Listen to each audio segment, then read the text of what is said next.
Saya Jembri, ya. Jadi saya di sini sebagai founder dari Baba Studio. Ya.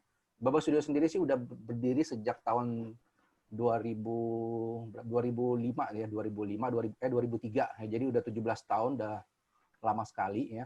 Nah, oleh karena itu di sini saya ingin sekali berbagi pengalaman ya. Jadi karena kalau misalkan berbagi teknis sama ilmu segala macam, semuanya pasti sudah punya ilmu masing-masing dan punya istilahnya udah punya pengalaman lah, udah jago juga lah ya. Jadi saya juga akan belajar juga dari teman-teman melalui nanti sesi tanya jawab juga. Ya, oke. Apa ya? Kurang mic-nya. Itu apa Mas Ivan? Saya Enggak, itu Mas biasa agak-agak aneh. Jadi for your info, saya waktu itu memang juga sempat berguru sama Mas Zembri, terutama di SEO, dan juga banyak konsul juga sama beliau. Nah, kemarin akhirnya tuh kita mikir, kita mau undang tamu sesekali dari luar gitu kan. ya. Kita memang cari bukan teman-teman konten kreator juga, tapi memang coba cari orang yang memang sudah ahli di bidangnya. Makanya akhirnya Mas Zembri lah yang kita undang, teman-teman. Monggo Mas, lanjut Mas.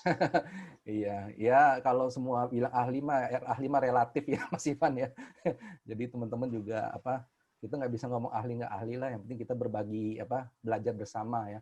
Nah, kalau kita ngomong digital marketing benar seperti yang tadi Mas Ivan, Mas Fadil sama Bang J sebutkan memang luas ya. Jadi pertama kita mulai dari kalau orang komputer itu ada namanya input, proses sama output ya.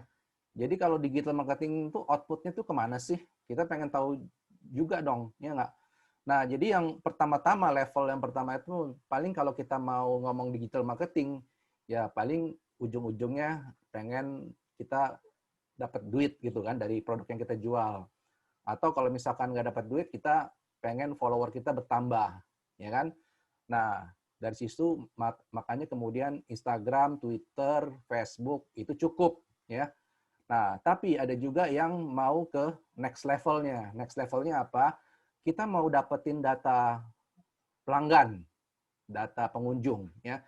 Nah, di situ kita nggak cukup hanya punya marketplace, nggak cukup punyanya Instagram sama Facebook, karena mereka datanya tersimpan di sistemnya mereka. Nah, oleh karena itu kita juga harus punya website. Ya. Jadi punya website itu kita akan dapetin data-data pengunjung. Nah, di situ kalau misalkan data pengunjungnya sudah ada, ya, dapat data pengunjung sudah ada, nanti next levelnya lagi kan kita harus punya artificial intelligence untuk mempelajari itu perilaku-perilaku pengunjung, ya. Kemudian kita lihat, oh ternyata si Joni itu suka belanja di sini pada hari ini. Nah, jadi semua tahu tuh ya, yang seperti kita tahu. Nah, akhirnya ujung-ujungnya apa? Ya kan? Semakin banyak data, kemudian kedua perilakunya sudah tahu, ya ujung-ujungnya mereka ingin menguasai pasar, ya kan, market share ya.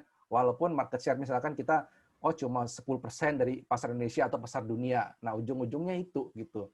Nah, tapi kalau misalkan kita belum punya tim, belum punya keahlian yang cukup, atau walaupun saya pun tahu jalur ini, tapi kalau saya sendiri ya nggak bisa. Ya kan? Jadi kalau nggak cukup, kayak misalnya saya punya kemampuan SEO, saya punya kemampuan Instagram, nggak cukup menjalankan digital marketing sampai saya menguasai, misalnya tujuannya pangsa pasar ya. Kalau cuma untuk jualan online doang sih, ya sendiri bisa lah. Gitu. Kalau misalkan cuma pengen dapat sekian juta, nah kira-kira gitu. Ya jadi outputnya kita jelas ya, berarti dari penjualan, sales, kemudian sampai ke market share itu ya. Nah, kemudian kalau dengan output seperti itu, kira-kira inputnya apa? Ya nggak? Kalau kita pengen menguasai pangsa pasar itu ujungnya, atau kita pengen jualan, inputnya apa? Ya inputnya tuh produk ya atau jasa gitu. Nah, inputnya tuh produk atau jasa. Nah, sekarang kita ingin lihat kalau misalkan nih kita inputnya kalau produk, kan banyak tuh yang belum punya produk, ya kan? Kadang-kadang ada orang, waduh saya belum punya produk. Gampang sebenarnya. Hobimu apa, ya? Atau kamu ada masalah apa nggak sih? Atau tren, ya? Dari tren juga bisa. Misalkan lagi jualan orang masker, lagi tren kita jualan masker gitu kan. Terus kemudian kalau kita punya hobi, hobinya misalkan apa? Ya kita dari hobi kita, atau dari itu tadi dari masalah, ya, dari masalah terus kemudian kita ada solusinya. Nah, solusinya itu kita jual. Nah, sekarang kalau misalkan kita ngomongin produk, emang harus punya kita? Kan enggak. Ya kan? Sekarang udah ada sistem afiliasi, ada dropship, ya. Terus kemudian ada juga yang jadul-jadul, kayak misalkan foto manual, misalkan di foto di mana kemudian ditaruh di Tokopedia, terus dari Tokopedia dia beli di toko yang fotonya dijepret, kemudian dia beli, kemudian diantar lagi. Nah, itu yang manual banget. Itu yang manual banget gitu ya. Nah, kemudian kalau kita udah menentukan produk, kita kan pengen tahu nih, ya kan? Kita punya data apakah produk tersebut lagi tren atau enggak, ya. Jadi teman-teman kalau udah menentukan produknya, udah tahu nih produknya mau ngambil dari mana. Nah, ini bisa saya share skin sebentar ya, Mas Ivan ya, bisa langsung ya? Bisa Mas, bisa, silakan. Boleh. Oke, Boleh siap. langsung. Nah, jadi saya ingin sekali share ke teman-teman ya. Jadi soal misalkan sepeda lipat nih, ya kan? Nah, di sini saya pengen tahu juga nih apa yang pernah menggunakan Google Trend di sini yang udah pernah siapa? Coba ketik satu di sini yang udah pernah pakai Google Trend. Kang. Oh, Bikin aja coba di komen, ketik satu ayo yang ya. sudah pernah pakai Google Saya Trend. pengen lihat banyak nggak sih? Waduh, oh banyak. Baru pakai buat nyari keyword. Oh, ada yang belum. Kalau yang belum berapa orang? Ketik 2 coba kalau yang belum. Saya pengen tahu. Jadi yang 4. Oke, kalau yang belum ya jadi saya coba sharing ya. Teman-teman yang lain kalau misalkan yang udah pengalaman tolong menambahkan juga nggak apa-apa ya. Nah, jadi kita kalau yang belum, kalau di sini kan Google Trend ya, yang belum kita tinggal aja Google Trend, kemudian di sini ada kita pengen lihat, kita udah nentukan kayak ini sepeda lipat lagi ngetren nih, atau saya senang sepeda lipat. Nah, kita harus validasi nih di Google Trend. Kira-kira kalau misalkan saya mulai nih jualan sekarang nih, kalau saya mulai jualan sekarang ya, nah ini kan pasarnya United States. Saya mau pasar di mana dulu nih? Ya, kita semua misalkan ini Jakarta semua ya. Beda-beda Mas. Ada beda. yang Jakarta, ada yang luar kota juga. Iya, kita coba nanti yang luar kota cek sendiri ya. Misalkan kalau lagi di Jakarta nih ya, kita ngelihat nih dengan waktu dari tahun 2019 sampai tahun 2026 September, ternyata sepeda lipat itu naik pada mulai naik pada bulan Mei ya. Nah, kemudian ini udah mulai turun trennya, ketertarikannya udah mulai turun. Nah, di sini teman-teman kalau kita waktu itu punya Google Trend gini kalau lagi naik, nah itu udah bisa cepet-cepet tuh nyari suppliernya ya, langsung kemudian ininya gitu. Nah, jangan sampai kita telat ini. Kadang-kadang kan kita kan kalau lagi lihat ngetren kan kita lah kalau lagi sialnya tiba-tiba kita mulai di sini nih. Wah. Lagi mulai di sini tahu-tahu turun ya kan, Udah kita ketinggalan udah tuh Mas ya, ketinggalan iya, kereta karena ya kalau gitu kadang-kadang ya. kita nggak tahu kayak gini gitu kan. Kita tiba-tiba udah ketinggalan, kita udah stok banyak, tahu-tahu tiba-tiba yang lain juga banyak jualan. Kita tahu-tahu udah beli kemahalan, ya kan? Kalau udah beli kemahalan kan yang lain dapat yang murah, orang mana mau beli sama kita, gitu. Ya kan? Ini kayaknya saya perhatiin baca Google Trend kayak baca saham juga nih Mas ya, terus naik. Kalau udah mau naik langsung tuh jualan. Betul, ya. Saham juga gitu kan, kalau kita mau, misalkan kalau lagi naik saham kan kita pengennya kan beli kan, beli. Pas sampai sini kita beli, dia turun, udah dah, habis lah gitu ya. Jadi sama kayak gitu. Nah, sekarang kita lihat, misalkan kalau kita pengennya, kalau misalkan teman-teman bingung nih, ada sepeda lipat apa sepeda gunung, kira-kira pilih yang mana ya? Misalkan contoh. Nah, ini kan di Google Trend kan ada komparasi gini kan, di sini komparasi.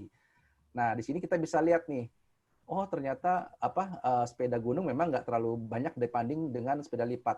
Tapi teman-teman ada pasarnya. Ada pasar nggak apa-apa gitu. Ada pasarnya. Jadi tetap aja misalkan saya memang hobinya sepeda gunung. Yang penting ada pasar, ada trennya ya. Ini baru tren ya, ini bukan pasar loh ya. Istilahnya kita kan kalau tren kan cuma 0 sampai 100. Ini kecenderungan ketertarikan orang dengan ini ya. Nah, jadi kalau misalkan waktu pilkada kita juga bisa ngelihat siapa yang menang tuh lewat Google Trend. Ini kira-kira Ide bagus, Mas. bisa taruhan sama sama orangnya gitu. Nah, sekarang kita ngeliat nih, kan ini kan baru trennya ya. Sekarang kita pengen lihat permintaan dari sepeda lipat itu berapa sih pangsa pasarnya gitu kan. Nah, dari situ kan biasanya ada yang pakai Google Keyword Planner ya, tapi saya ingin sekali menggunakan yang gampang ya. Kalau Google Keyword Planner, kalau teman-teman belum punya akun, waduh itu ribet banget pendaftarannya. Tapi kalau ini sih langsung aja, jadi tanpa login pun bisa. Nah, di Uber Suggest yang punya Neil Patel, ini Neil Patel juga kalau yang apa berkecimpung di SEO tahu ya, ini pakar SEO juga. Nah, kita lihat di sepeda lipat itu pencarian itu 74.000 katanya tinggi ya. Artinya secara pasar ini kan baru pencarian ya teman-teman. Ya, ini baru pencarian. Artinya bisa saja dalam sebulan itu orang mencari sepeda lipat itu bisa ngetik sampai 3-5 kali. Ya. Nah, ini kita asumsi aja misalkan, oh sebulan itu orang mencari dengan kata kunci itu rata-rata 10 kali. Ya. Jadi pencarian ini dibagi dengan 10 ya, 10 pencarian. Artinya kita dapatlah jumlah orang 7.400 ya dalam sebulan. Ya.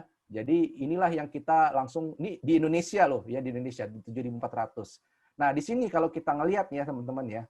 Kita lihat kalau di sini kan trennya kan menurun ya. Tuh, trennya menurun ya. Tapi pada saat di Google di Uber Suggest dia ininya stabil ya. Artinya walaupun tren menurun tetap aja ada pembeli gitu loh. Jadi kita nggak bisa hanya mengandalkan Google Trend doang, nggak bisa ya. Karena setiap provider tuh punya kelengkapan data tuh beda-beda gitu loh. Ya mungkin Google Trend Google kita percaya bahwa dia lebih punya banyak data ya. Nah, cuma kita juga melihat juga dengan Google Keyword Planner atau dengan Uber Suggest ini dengan datanya. Jadi kalau misalkan kita punya pangsa pasar seluruh Indonesia 7.400 orang, lumayan tuh gitu kan. Nah, terus ini mata kita yang kedua nih ya. Kita nggak boleh punya cuma satu mata karena nanti takutnya kita nggak bisa ngeliat yang lain. Nah, mata yang ketiga adalah itu di Tokopedia. Kita lihat nih, kita udah punya supplier nih, sepeda lipat nih udah punya supplier nih, kita lihat nih. Anggaplah, oh ini sepeda lipat tuh kata di Detik kan mahal tuh sampai 50 juta tuh, ya nggak? Wow, kita dapat 10 juta nih, udah murah deh, keren. Wah. Terus kita beli tuh udah banyak-banyak tuh ya.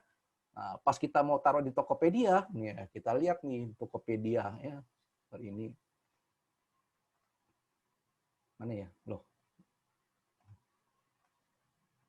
Oh ya, di Tokopedia. Nah, ini saya taruh di bawah. Ya. Nah, pas Tokopedia saya cari sepeda lipat, wih ternyata ada yang jual 1,8 juta. Mampus deh. Ada yang jual 1,9 juta. Waduh, saya 10 juta mau jual kemana nih? Ada juga tetapi yang 10 juta, ya kan? Dan kita lihat kan kalau di Tokopedia kita bisa ngelihat urutkan berdasarkan ulasan ya. Urutkan ulasan. Kita harus bandingin nih, siapa yang paling laku di sini? Ada yang 80, wih salah 3. Oh 70.000, ini baru rodanya doang nih. Ya, ada yang 11 juta, ada yang ini 11 juta lumayan lumayan laku nih 108. Nah, jadi dari sini kita bisa melihat kompetitor kita. Ya.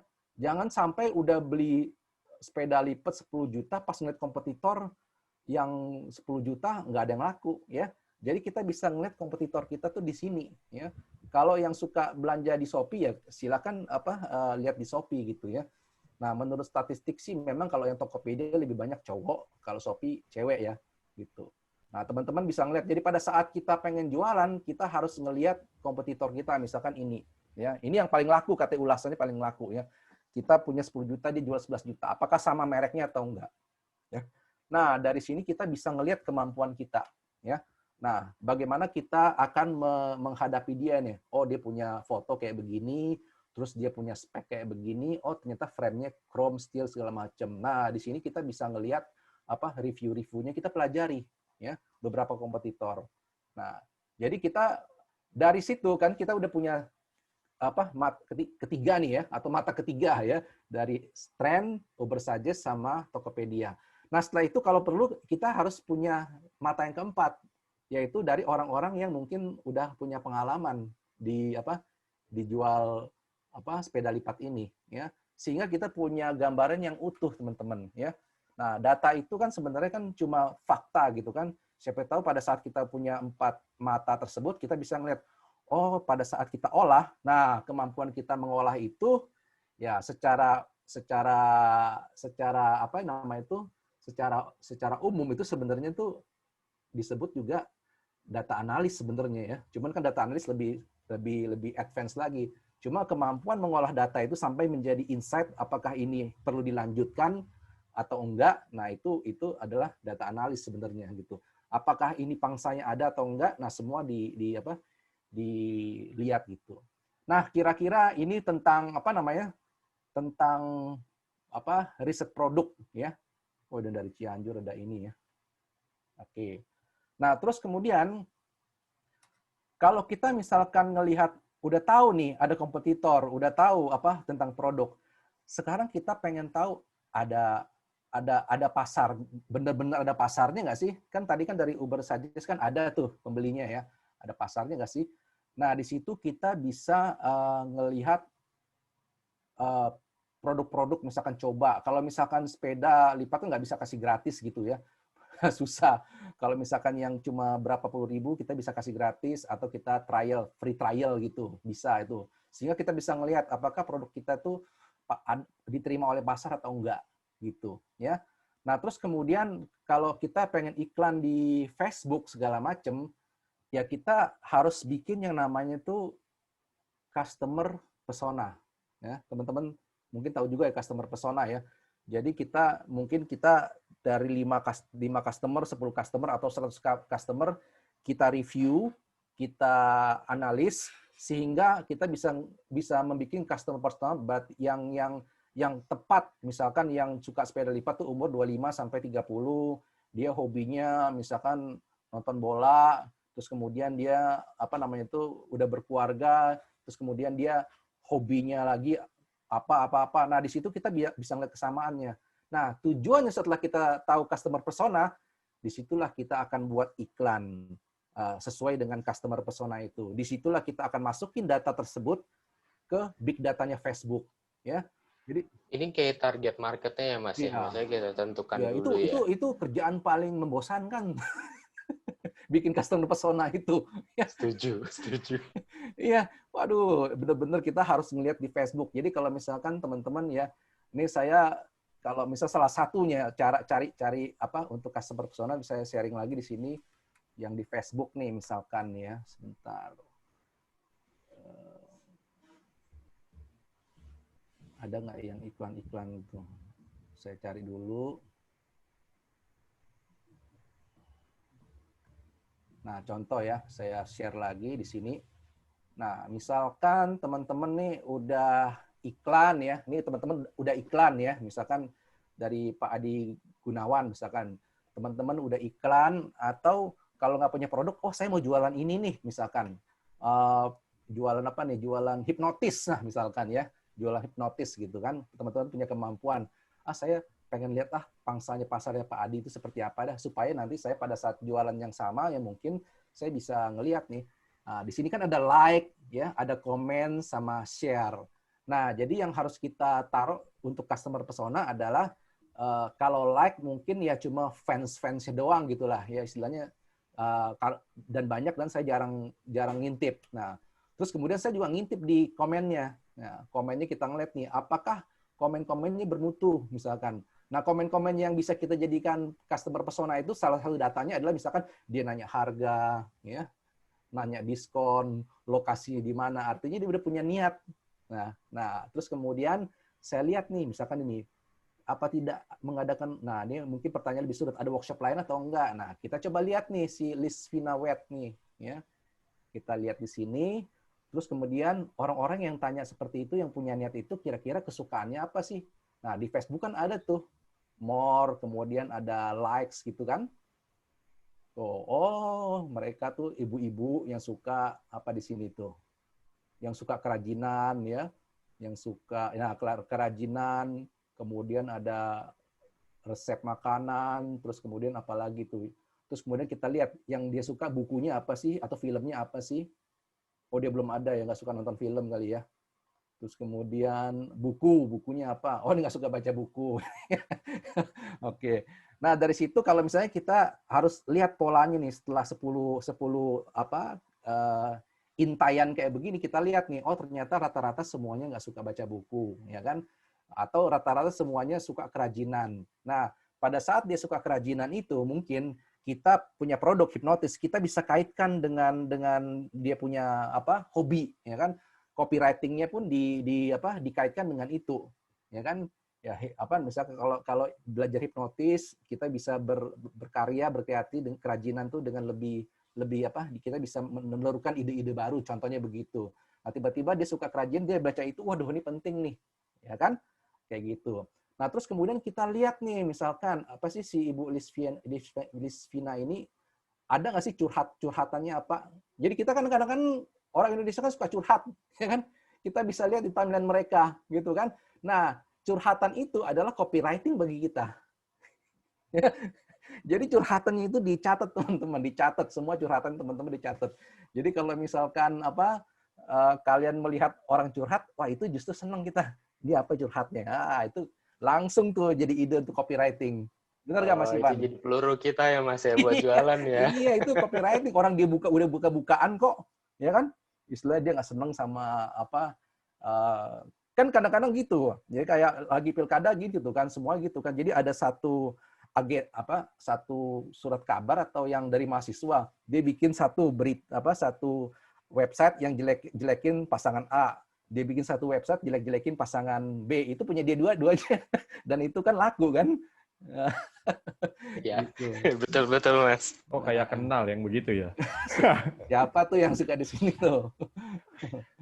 Nah, jadi kira-kira kayak gitu ya. Jadi input kita adalah produk sama market ya. Nah, kira-kira semoga teman-teman udah bisa memahami untuk input ini ya. Jadi kita udah tahu outputnya. Nah, inputnya kita udah tahu, kita bisa riset, kita bisa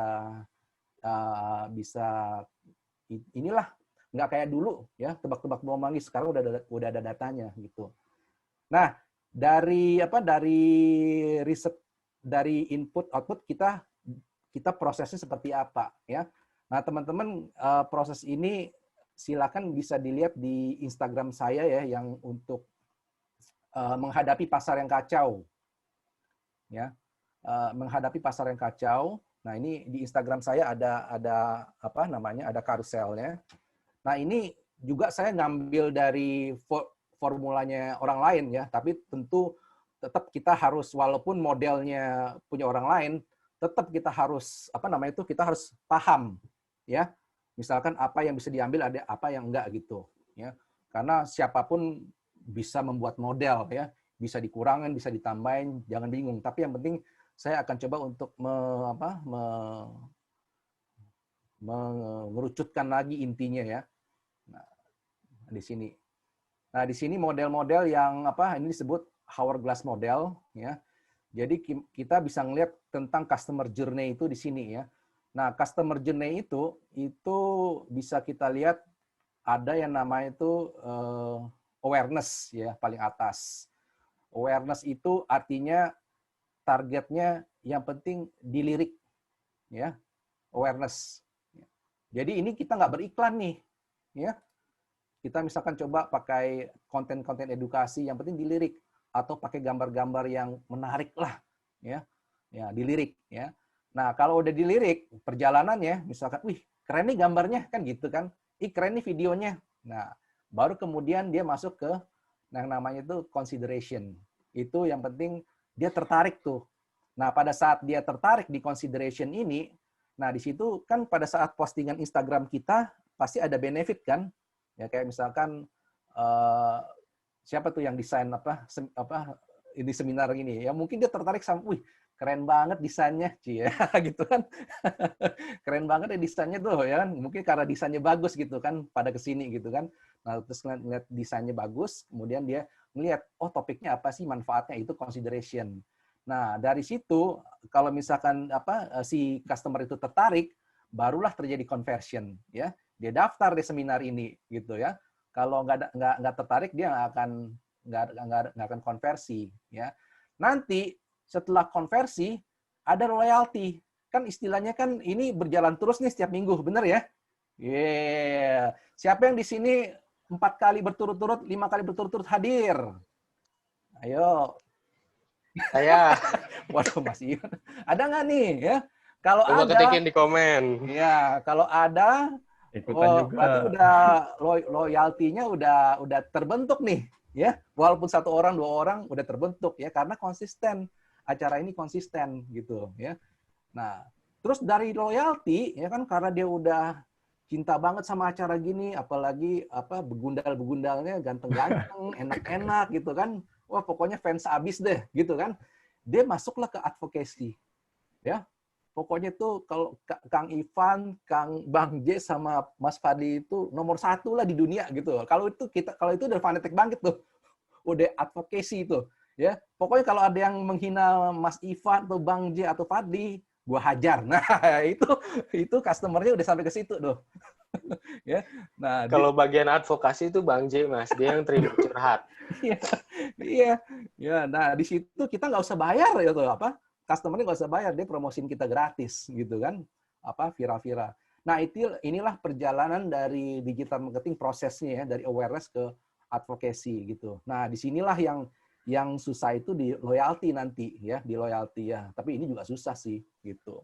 Jadi itu perjalanan dari atas ya, Mas, ya, dari awareness, consideration, Ya, conversion, loyalty. namanya bagaimana pikiran pengguna itu dia itu ada proses gitu. Nah, kecuali istilahnya misalkan nih ada nggak yang instan? Ya ada, ya kayak odading mungkin instan itu, ya kan? Langsung ditaruh dia ada Mang Oleh itu awareness tuh nyanyi gitu kan, tiba-tiba banyak yang beli nggak pakai consideration lagi, istilahnya kue apa sih ini nggak ada yang nanya. Manfaatnya enak atau nggak ada yang nanya, pokoknya dia ke sono aja ya kan, karena dia udah ngefans sama si awareness-nya tuh udah langsung bisa bikin ke conversion gitu kan, langsung lompat gitu ya. Masalah dia loyalty belum tentu. Masanya udah habis ya udah. Masalah ke advokasi belum tentu. Jadi bisa Jadi bisa instan tapi nggak loyal ya, jatuhnya. nah itu ya. Jadi istilahnya yang kayak begitu-begitu itu nggak ada polanya, ya nggak ada polanya. Jadi dari awareness ke conversion tuh dia ini nggak peduli tuh kue apa, yang penting rame. Nah, gue beli deh, gitu kan. Sama juga kayak di di toko-toko. Pokoknya kalau kita kan ngelihat kan kalau review kan, pokoknya wah ini rame nih di TikTok sering sekali tuh review-review kuliner gitu kan. Ya kan? Nah, dari situ bisa lompat aja dari awareness ke conversion. Kadang-kadang orang Indonesia tuh banyak kayak begitu tuh. Dia nggak peduli sama consideration, pokoknya kalau rame dia langsung lompat aja conversion, mau pengen coba gitu. Dan ini Mas, correct me kalau salah ya. Ini kayaknya di dunia offline pun berlaku juga ya. Oh gitu. Kayak contoh kayak cappuccino cincau waktu dulu kan beberapa tahun sempat booming tuh. Habis itu hilang jeng. Atau mungkin kayak sosis bakar tuh tiba-tiba setiap 1 meter tuh ada 1 meter lebay ya gue ya. Setiap 500 meter ada sosis bakar, sekarang tiba-tiba hilang. Iya benar-benar ya kayak begitu. Jadi ya itu istilahnya tuh dia nggak awet lah gitu. Nah, terus kemudian ini kan journey-nya gitu ya. Nah, dari journey itu kan kita harus praktek ke lapangan nih, ya kan? Ini gimana caranya untuk bagaimana kita bisa menghipnotis orang dari awareness ke consideration, dari consideration ke conversion, dari conversion ke loyalty, dari loyalty ke advocacy. Nah, di sini dia dibagi lagi dalam 3 nih, ya, 3 model, ya.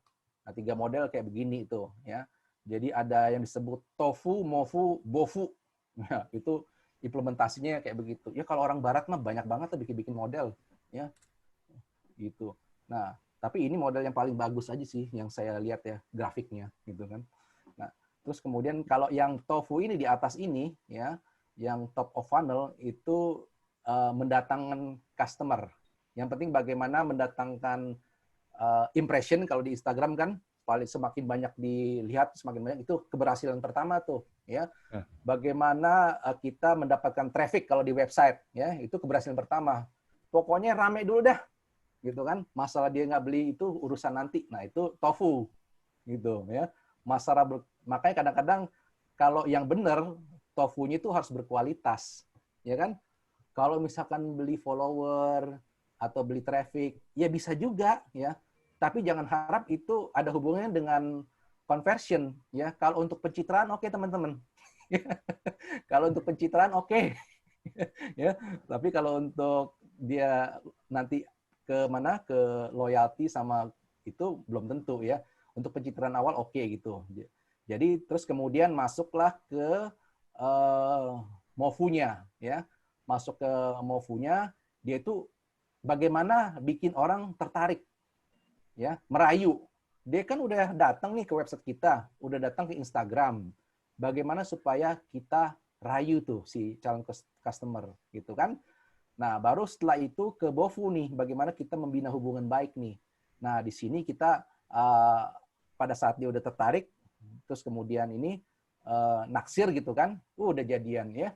Jadi istilahnya itu TOFU itu supaya dilirik ya.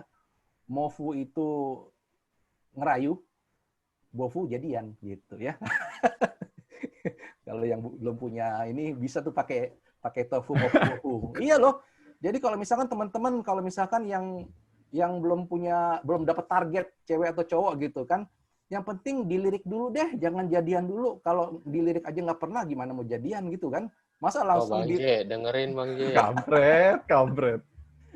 Saya bilang juga memang tapi ada juga nih kalau misalkan mau nekat gitu kan, ya coba aja ke mall gitu kan, langsung ke mana? Langsung ke BOFU gitu kan. Kawin yuk, pacaran yuk, langsung gitu. Ya mungkin dari 100 orang mungkin ada 99 orang mungkin tabokan, ya ditabok ya. Tapi secara output mungkin berhasil. Siapa tahu dia ketemu sama cewek atau cowok yang stres juga, bisa dong. Ya kan? Kemudian terjadilah conversion ya, jadian ya. Tapi itu kan nggak semua orang mau ya. Nah, jadi kalau mau yang baik-baik ya pakai cara yang proses seperti ini gitu. Nah, kita masuk nih ke tofunya nih ya. Nah, di sini kita ngelihat ke tofunya itu. Nah, di sini tadi apa outputnya? Masih ingat? Outputnya tofu ini adalah impression ya atau traffic. Ya. Nah, kemudian untuk supaya orang impresi sama kita, supaya trafficnya meningkat gitu kan. Nah, apa yang harus kita lakukan inputnya? Ya, ini saya akan looping lagi nih, output, input, proses. Saya selalu dari output ya. Inputnya apa? Supaya impression kita sama traffic kita meningkat ya. Berarti kita harus punya konten. Ya, konten di sosial media sama konten di website ya. Kalau nggak punya konten, apa yang mau dilihat gitu. Nah, kemudian konten ini ditaruh di sosial media, ditaruh di mana? Di website, kita mainin SEO-nya ya, supaya konten kita nomor 1 kalau di website. Nah, kalau di sosial media Instagram ya kita main hashtag segala macam supaya konten kita tuh banyak dilirik orang ya. Kemudian dia banyaklah kemudian impresi. Wah, impresi banyak nih, ada 100, ada 1000, berapa gitu ya. Nah, jadi teman-teman kalau yang bermain di sosial segala macam ini, sosial media, website, walaupun kita punya rumus ini, teman-teman harus punya target ya. Misalkan yang baru main di sosial media atau sekarang sudah main, targetnya impressionnya berapa sih? Misalkan saya impressionnya misalkan 500 dulu deh. Atau traffic di website saya mau trafficnya 10.000 dengan cara misalkan iklan di Google Ads, iklan di mana gitu kan. Nah, dari 10.000 itu, nah terus kemudian kita tes terus nih. Oh, berarti kalau misalkan nggak sampai segitu, ada desain yang harus saya rubah. Ya, ada judul yang harus saya rubah. Ya, mungkin target marketnya yang kurang baik. Nah, di situ. Ya. Jadi sebelum sampai ke tahapan tertariknya, impressionnya harus benar dulu. Landing page di websitenya terus bagus dulu nih. Ya, jadi nggak usah kalau misalkan jualan jangan mikirin sales dulu deh. Kalau dilirik orang aja nggak pernah, ya susah ya. Nah, kalau misalkan kita udah bagus impressionnya nih, wih ternyata sekali posting itu rata-rata bisa 500 orang, 1000 orang, ya targetnya ke 1000 orang, wih rata-rata 1000 orang. Masuklah setelah itu ke ke middle. Nah, ya. Nih, kalau middle itu berarti targetnya apa kalau middle? Itu orang tertarik ya. Kalau dalam istilahnya itu, oh ya ini ya apa namanya itu, ada yang langsung di chat ya. Tapi Bang, kalau nunggu semua perfect kita nggak jalan-jalan. Iya, jangan. Ini kalau misalkan dijalanin semua sendiri juga nggak bisa. Sendiri nggak bisa-bisa ya. Jadi kita harus tahu apa namanya itu targetnya apa ya. Nanti setelah semua, yang penting ini kan garis namanya roadmap gitu kan. Kalau roadmap kan harus dari awal hulu ke hilir nih ya. Jadi kalau Betul. yang namanya roadmap ya begitu ya. Nah, nanti setelah itu baru kemudian saya di Instagram dulu deh, fokus ya udah belajar dari Mas Ivan gitu kan untuk Instagram ya. Jadi jangan semuanya di-perfect-kan dulu, karena walaupun kita perfect di semua tetap aja nggak bisa melakukan sendiri juga ya. Saya walaupun tahu ilmu ini tapi kalau nggak ada tim ya nggak bisa jalan gitu ya. Jadi istilahnya nih perfect itu dalam arti ilmunya benar, timnya ada ya gitu ya. Nah, kemudian kita ngelihat nih. Nah, sekarang kan di Mofu ini kan outputnya apa? Outputnya adalah ketertarikan orang, engagement. Engagement itu ada like ya, ada komen, ada share. Kalau di website itu istilahnya itu ada bounce rate. Bounce rate itu adalah seberapa betah sih si orang tersebut nongkrong di website kita, baca artikel kita. Apakah cuma 1 detik keluar, ataukah 10 menit di website kita nih. Nah, itu bounce rate. Nah, kemudian apakah orang tersebut ngasih nama atau email ya, kalau di website ada pop up kan. Nah, itu outputnya nih ya. Udah datang ke tempat kita, kalau bisa sih dapetin datanya kalau di website ya. Nah, atau kalau di sosial media kalau misalkan dia udah datang ke tempat kita, setidaknya like kek, komen kek, atau share konten kita. Nah, itu ketertarikan. Nah, untuk supaya mereka tertarik dengan untuk mereka tertarik ya, desainnya udah bagus nih, bannernya udah bagus. Nah, pas dia baca, ternyata clickbait misalkan gitu, ya. Desainnya atau judulnya itu sama kontennya nggak sesuai, ya. Artinya disinilah butuhnya quality content, ya, atau copywriting. Wah, ini setengah mati bikinnya ini quality content ini. Nah, ini adalah permasalahan itu selalu di sini, quality content, dan kita biasanya ini sih rumusnya bisa kita tiru, cuma tetap aja kita butuh pengalaman untuk sampai bikin quality content yang bagus gitu ya. Nah, kemudian prosesnya gimana nih ya? Nah, untuk melihat quality content kita bagus atau enggak, kan di Instagram sama Facebook ada insight, ya kan? Nah, jadi di insight Instagram itu impresinya berapa, dan impresi itu turun ke engagement ya pasti akan menurun ya. Yang like pasti akan menurun. Impresinya misalkan 500, yang like misalkan 5 atau 10, atau yang komen berapa, atau yang share berapa. Nah, di sini kita lihat nih. Nah, berarti kan mungkin dia diem. Dia suka tapi mungkin dia diem, ya kan? Tapi kan dari konten kreator kan nggak bisa ngebaca pikiran mereka. Ya kan? Kita nggak bisa baca pikiran mereka. Ini mereka tuh suka diem, ya kan? Oh, dia suka nih. Misalkan ada yang follow akunnya Mas Ivan. Dia tuh suka tuh ngeliatin. Coba dia nggak pernah interaksi, gitu kan? Nah, oleh karena itu, ada yang supaya datanya kita dapat, kita kasih giveaway. Hadiah. Untuk komen terbaik misalkan. Ya kan? Like terbaik. Supaya bukannya kita bagi-bagi hadiah. Supaya kita pengen tahu. Ini datanya. Supaya mereka ngisi data. Itulah kuncinya itu, ya, entah itu giveaway, event, atau segala macam, undang artis, segala macam, sehingga kita bisa ngelihat, oh ternyata follower saya hidup semua ya, manusia semua, gitu, ya. Nah, kemudian ada lagi kalau misalkan di website, namanya itu landing page ya, ada namanya pop up, misalkan silakan download ebook gratis, silakan isi nama dan alamat email gitu kan. Nah, atau pakai Google Analytics tuh, yang SEO tuh tahu tuh ya. Artikel mana yang paling banyak dibaca orang, mana yang nggak dikunjungi orang, nah itu tahu nih. Nah, ini adalah middle of funnel, MOFU ya. Jadi dari outputnya impression dulu, dilirik. Nah, yang ini bikin dia tertarik, dirayu ya. Kata-kata rayuannya harus maut gimana ya. Jadi memang kadang-kadang memang kita harus ngegombal di sini. Di Mofu ini kita harus ngegombal. Ya, kalau nggak ngegombal, kalau cuma spek doang ya susah gitu ya. Kalau nggak bisa ngegombal, kita susah untuk ngerayu orang gitu.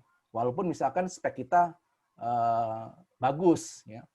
Nah, kalau di Baba Studio itu kan kalau teman-teman masuk ke websitenya www.babastudio.com, nah itu biasanya kita supaya kita dapatin data mereka, itu kita ada free trial online class ya.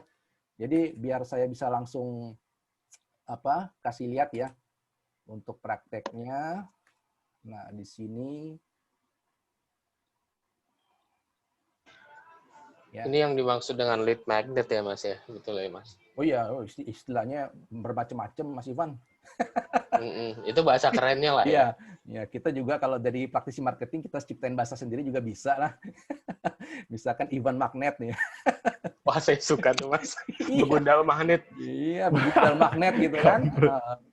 Namanya tuh namanya juga copywriting kan, jualan gitu kan.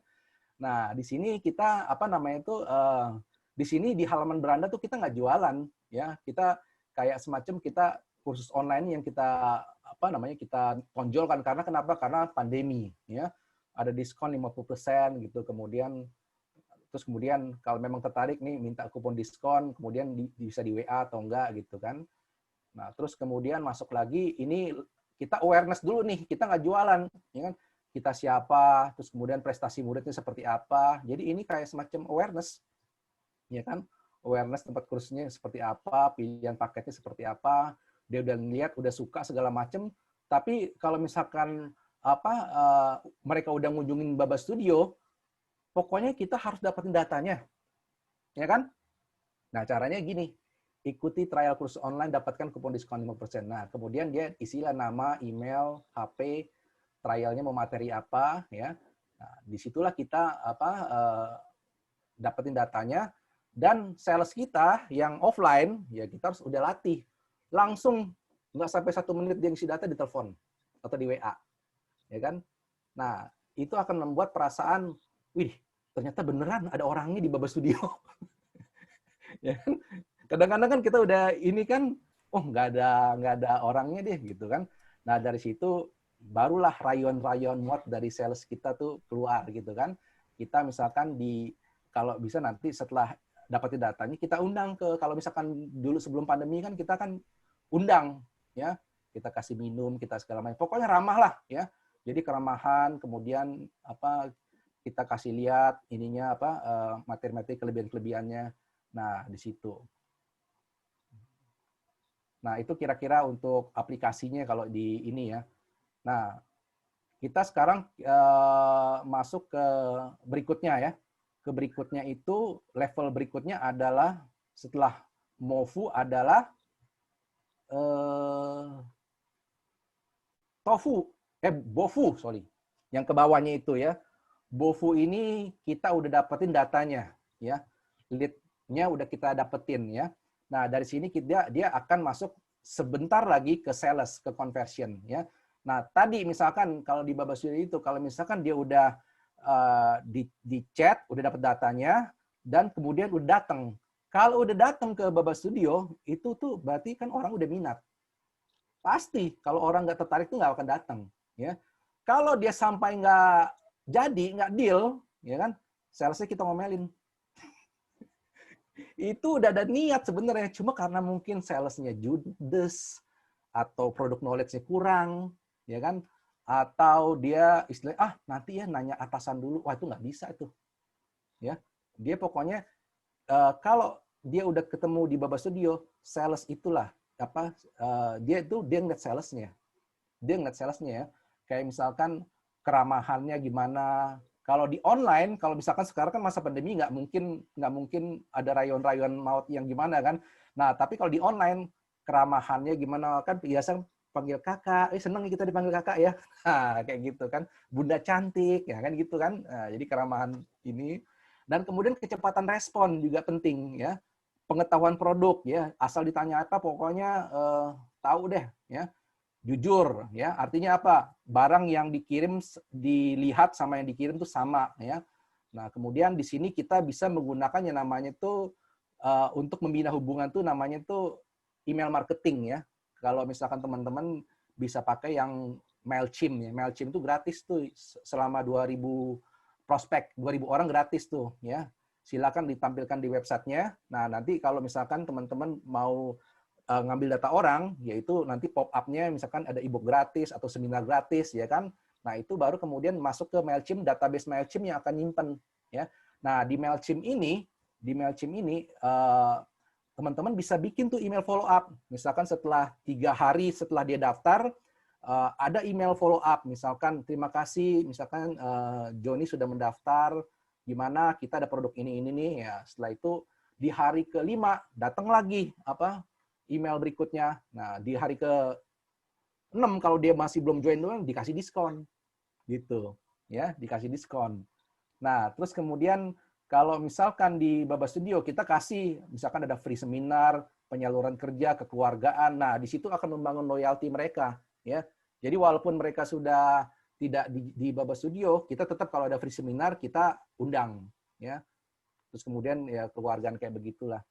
Nah, di sini kita kalau untuk loyalty teman-teman harus punya sistem, ya. Di sini kelihatan ya ada namanya software namanya Marketo.com sama Keep.com. Nah, ini dia bisa dia bisa membuat kayak semacam sistem ya. Jadi rutinitas manual itu akan tercatat rapi ya. Notifikasi akan tercatat ke PIC tertentu ya. Progresnya sampai mana itu tercatat semua. Misalkan, kamu harus follow up si ini nih. Oh, ini dia baru 5 follow up. Itu semua sistem yang akan notifikasi ya. Di Baba Studio juga begitu, semua sistem. Nanti ada dashboard itu. Wah, sales ini baru 5, ini sales 17 per bulan. Ini kenapa dia bisa gagal? Gagalnya di mana? Tuh ada funnelnya tuh ya. Itu karena kita pakai sistem. Nah, terus kemudian juga dengan sistem tuh kita bisa otomatisasi pekerjaan. Kayak misalkan yang klien yang belum bayar siapa, kemudian ada penagihannya, itu semua sistem tuh ulang tahunnya. Kalau misalkan dia ulang tahun ada notifikasinya gitu. Nah, baru kemudian sistem itu kalau bisa sampai bisa memprediksi ya, memprediksi bisnis kita sehat atau enggak, kemungkinan peluang expand gimana segala macam. Nah, itu yang dilakukan secara garis besarnya ya, roadmap-nya. Nah, roadmap yang besar itu tentu kita harus punya mindset ya. Nih, mindset-nya adalah yaitu ya. Jadi teknik pemasaran ini tuh banyak model. Ini kayak seperti peta jalan ya. Nah, tapi ini bukan harga mati teman-teman ya. Artinya tadi benar tuh. Kalau mau dilakukan semua ya stres juga. Tapi setidaknya kita tahu nih lagi di mana. Ya. Tahu. Nah, kemudian kita bisa kalau punya roadmap di kepala, kan kita kan udah tahu nih langkahnya mau kemana, ya kan? Nah, terus kemudian nanti tiba-tiba kita ikut seminar, kita ikut ketemu programmer misalkan, dia bisa bikin website kerjasama kan gitu. Karena kita tahu roadmap-nya. Kalau kita nggak tahu roadmap ya berarti nanti kita carinya orang-orang yang sejenis aja, ya kan? Gitu. Nah, kemudian ya itu tadi di sini kita nggak bisa menjalankan seorang diri, harus bersama tim, ya. Nah, kemudian gabung di komunitas itu sangat penting sekali ya, cari mentor untuk pembimbing biar lebih cepat gitu. Karena kalau kita sendiri kita agak susah ya. Jadi walaupun nih kadang-kadang kita juga udah punya skill, udah punya ilmu ya, tapi kalau kita nggak punya jaringan ya orang tuh ngelihat tuh bukan skill kita hebat atau enggak loh. Orang tuh ngelihat tuh ini orang bisa diajak kerjasama nggak sih? Attitude-nya gimana? Itu hampir semua nyarinya seperti itu. Ya, jadi kalau misalkan kayak di Baba Studio, ada nggak instruktur kita tuh banyak nggak yang lebih hebat dari instruktur Baba Studio? Banyak banget, ya kan? Banyak sekali, ya kan? Saya juga saya juga nggak akan berani juga bilang saya paling jago, enggak gitu kan?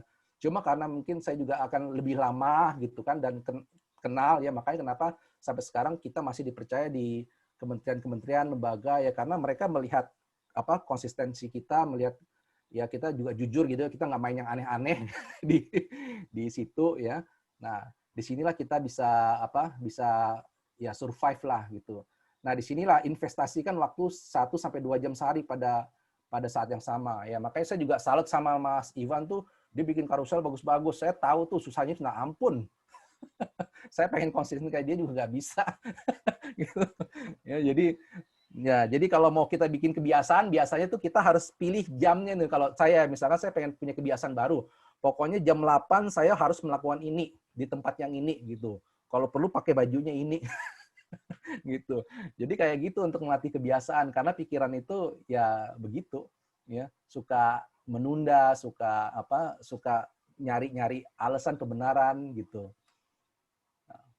Oke, mungkin segitu dulu ya materi sedikit dari saya ya, karena nggak mungkin saya jelasin satu-satu detail, itu akan panjang banget ya, karena SEO aja itu punya waktu sendiri, ya, sosial media punya waktu sendiri, jadi mungkin dari teman-teman bisa sama-sama belajar ya, atau ada pertanyaan kita bisa saling berbagi. Kira-kira itu apa mungkin Mas Ivan? Oke, terima kasih Mas Zemri. Luar biasa banget sih kalau menurut saya. Tapi ada satu hal yang menarik, Mas. Dari Tofu, Mofu, Bofu, beberapa funnel yang saya lihat itu stop di sales ya. Iya. Tapi ini kalau saya perhatiin kan sifatnya hourglass. Jadi kadang sales itu adalah bofunya, tapi kalau yang Mas Zemri share itu justru kebalikannya. Sales itu masih di atasnya bofu ya, dengan skema hourglass itu. Ya, Jarang sih saya ngeliat ada yang rekomend hourglass ini, Mas. Jujur kebanyakan cuma di skema funnel kerucut biasa. Iya, itu AIDA itu yang zaman dulu itu. Iya. Jadi Eh, kan handle-nya kan dia kan dari atas kan gede kan? betul, terus Karena ngerucut ke memang bawah. traffic itu kan gede kan? Nah, pasti sales itu pasti ngerucut. Gitu. Iya, Ngerucut terus dan biasanya stop di situ. ya. Nah, di sini kenapa ditambahin yang namanya itu loyalty sama advocacy.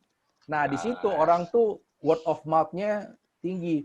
Dia yang ngerayu makanya. Pokoknya dia yang fanatik deh. Ya, misalkan nih nanti ada orang yang fanatik dari sini nih. Lu harus ikut loh, saudara-saudara gue, kampung-kampung gue ikut ke mana? Ke seminar ini. Kan artinya kan dia jadi melebar lagi ke bawah. Iya, kayak MLM jatuhnya. Iya, betul. Ya, tujuannya MLM bener nih. Tapi network marketing itu emang paling awesome sih. MLM itu sebenarnya bukannya nggak bagus, sebenarnya trik marketing yang bagus, tapi mungkin banyak orang yang menyalahgunakan aja. Ya. Atau nggak bisa jualan. Nggak bisa jualan, nyerah. Ada ini karena maksa kadang-kadang, ya kan? Tiba-tiba teman SMA udah lama ketemu, weh, apa kabar lo? Tahu-tahu MLM. Itu nggak ada tofu, nggak ada mofu, langsung bofu tuh, Mas. Baru tuh, apa kabar lu, mau join nggak? Iya, disangka dia kangen gitu sama kita kan, udah lama nggak ketemu. Tahu-tahu gitu kan. Itu kenapa, Mas? Saya kalau misalnya ada teman lama nih, tiba-tiba ngontak, itu cuman ada dua hal. Teman lama nggak ada kabar, tiba-tiba ngontak. Antara minjem duit, atau nawarin MLM. Gitu ya. Iya. Nah, kalau saya pinjam duit, malah saya bilang wah saya juga butuh duit, ya kan? Saya akan memposisikan saya justru lebih menderita dari dia. Persepsi kan? Trip yang bagus. Kartu kreditnya juga gitu kadang-kadang kan gini kan. Saya gambar minat langsung aja. Gitu. Ini ada pertanyaan. Mas Zemri ada pertanyaan, boleh dijawab dulu ya Mas ya? Ya dari ya Mbak dari Jelita Mas nih. Mbak Jelita, ya. Mau tanya minimal riset engagement rate-nya berapa bulan untuk menentukan konten mana yang berhasil menaikkan engagement? Apabila 1 bulan ada berapa konten yang sudah diketahui lebih rendah dari yang lain itu tetap dipertahankan untuk beberapa bulan atau langsung diganti? Oh, tentang engagement ini ya. Nah, ini kalau engagement kan kita ini juga hasil akhirnya maunya apa? Mau follower atau mau ada salesnya ya? Tambah follower apa tambah sales gitu. Jadi kalau misalkan engagement-nya itu nanti dikaitkan dengan follower-nya naik atau sales, ya udah oke. Tapi kalau misalkan engagement-nya rendah dan itu juga menyebabkan ke sales ke follower-nya naik, nah itu bisa kita hentikan gitu. Karena kita kan tujuan di kita marketing ada targetnya. Nah, kecuali seperti saya bilang itu kalau memang kita senang berbagi konten, ya kita sih nggak peduli engagement, ya kan? Karena kita kan yang penting sebar ilmu aja, kayak gitu. Tapi kalau misalkan ada targetnya, nah ini sangat penting sekali nih, gitu. Daripada kita bikin suatu konten yang nggak naik, gitu kan, atau yang terus menurun, ya udah kita ganti aja langsung. Kan udah ada datanya tuh, ya.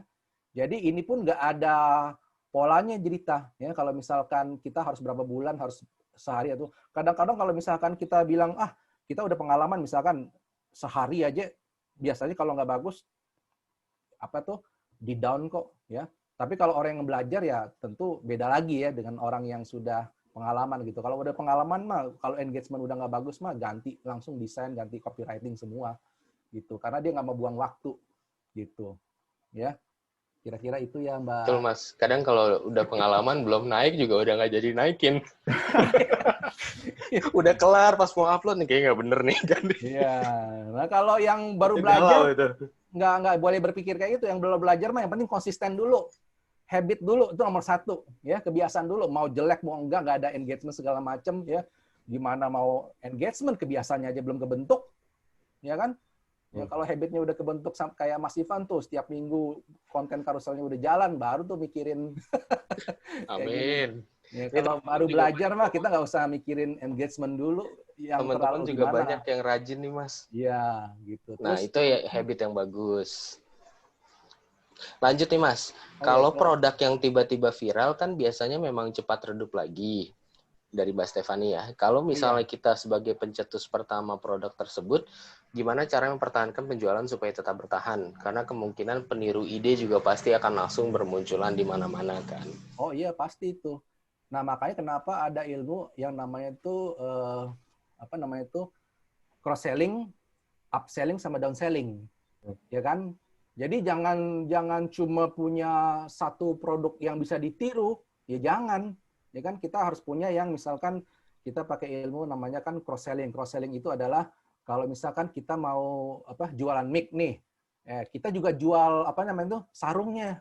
Nah gitu kan kita paketin gitu kan? Atau dia kalau misalkan jualan apa kita juga ada apa penawarannya lagi gitu kan, sehingga kayak di mana ya, kayak di Indomaret kan gitu kan, kita di kasirnya terus kita ditawarin tuh yang depan-depannya tuh, itu kan cross selling tuh ya kan. Padahal cross selling harusnya nyambung, kalau Alfamart mah nggak nyambung, dia produk apa aja ditawarin sama dia gitu kan. Yang namanya cross selling itu yang nyambung, kalau kita mic tawarin yang sarungnya kek ya kan, atau tawarin semprotan kuman khusus mic gitu kan. Nah itu baru nyambung, itu cross selling gitu. Jadi silakan tuh jualan apa variasi lain ya. Kalau nggak ada variasi ya makanya pertanyaan itu muncul. Atau juga yang upselling. Nah kalau upselling itu artinya kita jualan kayak misalkan nih kita di Starbucks kan sering tuh di apa ditawar tuh misalkan kopi 25.000 apa cup apa ukurannya segini nih. Nah terus kemudian si mbaknya nawarin tuh, Mbak ini ada loh yang 35.000 tapi 3 kali lipat nih cupnya sampai segini nih gede. Wih rugi dong gue beli yang 25.000. Akhirnya kita tambah duit deh 10.000 jadi 35.000. Nah itu upselling tuh. Yang tadinya dia ngeluarin 25.000 jadi 35.000 ya. Jadi dia nggak akan merasa mahal ngeluarin duit lebih karena udah ada perbandingannya gitu. Nah itu namanya upselling. Nah kalau downselling, nah teman-teman ngeliat nih, kalau misalkan dia ragu-ragu, ya tawarin produk yang bawahnya gitu ya. Nah kayak misalkan barang-barang dari China kan mau dari yang barang yang beracun yang harga murah sampai barang yang berkualitas ada tuh. Makanya produknya dia bisa nawarin ke siapa aja tuh ya. Jadi pentingnya variasi produk sama cara-cara kita menjual produk itu dengan cross selling, down selling sama apa upselling tadi ya. Sehingga kita nggak terjebak dengan perang harga ya. Bisa jadi kita bikin paket terhadap produk kita gitu kan. Misalkan dengan paket yang misalkan jualan mic nih, tiba-tiba banyak nih jualan mic, atau jualan masker. Masker bisa dipaketin sama apa nggak sih? Apakah bisa dipaketin dengan sesuatu sehingga jadilah misalkan alat kebersihan terlengkap untuk corona. Ada masker, ada semprotan ini, ada gel dari ini, ada ini gitu kan. Ini untuk 1 bulan contohnya. Atau masker untuk bayi, ya kita nggak tahu ya. Nah jadi kayak begitu ya. Nah kreatif kayak gitu tuh agak susah ditiru sama orang gitu. Kira-kira gitu ya, Mbak Stefani, semoga bisa jawab ya. Jadi mungkin produknya sendiri bisa ditiru, tapi ya. Peningkatan maksudnya kekreativitasan kita dalam pelayanan dan juga dalam variasi produk dan upselling, downselling, cross-selling itu yang mungkin orang sulit untuk meniru. Ya, itu. Nah, ada lagi nih dari Mas Beniswanto. Problem saya di engagement dan conversion karena follower saya sangat dikit. Boleh tahu nggak IG gimana sih, ada pola atau pattern gitu yang bisa bikin follower naik, engagement naik, dan conversion naik? Oke, ini pertanyaannya diseruput semua nih Mas Ben. Iya. Nah, kalau IG, ya kalau IG personal saya sih yang tujuannya sih memang bukan untuk cari apa yang follower ya, karena kayak memang saya tujuannya berbagi aja gitu. Nah, kalau untuk ini apa namanya itu kayak untuk engagement dan konversi karena follower saya sangat sedikit ini ya memang ya seperti tadi itu ya ada main customer yang harus kita apa lewatin. Misalkan nih sebelum ke engagement impressionnya banyak nggak, ya kan? Istilahnya ngelihat banyak nggak? Kalau yang ngelihatnya nggak banyak, ya percuma. Atau impressionnya itu tertarget nggak orangnya, ya kan? Jangan sampai impression tuh misalkan 1000, tapi orang-orangnya yang nggak tertarget. Makanya kenapa disebut ada hashtagnya benar, ya. Nah, terus kemudian dari apa namanya dari impression banyak yang ngelihat, kalau memang kualitasnya bagus, dia pasti akan meningkat ke engagement, ya. Entah itu di like, entah di komen, entah di share. Nah, kalau misalkan yang seperti yang saya bilang tadi, jangan-jangan kita punya impression bagus, tapi memang interaksinya kurang karena yaitu tadi kita kurang interaksi mungkin di Instagram kita sendiri, ya.